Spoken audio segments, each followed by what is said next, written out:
And welcome to my short daily devotional for Tuesday, the 9th of June. Our reading is from Hebrews chapter 1 and verses 1 to 2. In the past, God has spoken many times and in various ways to the fathers through the prophets. In these last days, he spoke to us through his Son, whom he established as heir of all things, through whom he made the universe. We will see that the book of Hebrews is a book of contrasts. We've seen that the writer begins by making a contrast. He contrasts the former spoken words of God from the present word of God. He begins with history and states that God has spoken throughout history.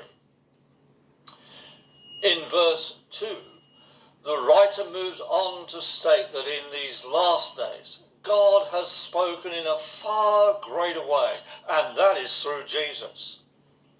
The writer is stating that the Word of God coming through Jesus is a greater revelation than the Word of God coming through the prophets.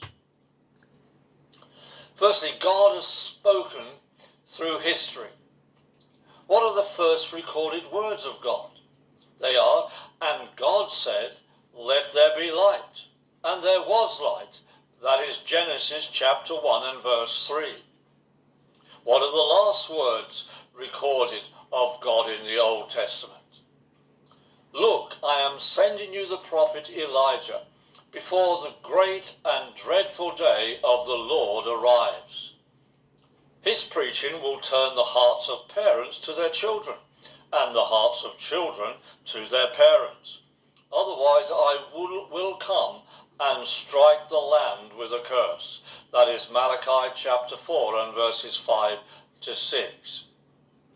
Our words are promises that Elijah would return before the coming of Jesus. God speaks, and he spoke throughout the entire Old Testament.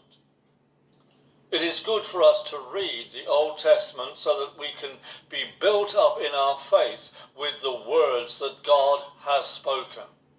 His word is timeless. Therefore, let us get familiar with it. Have a blessed day.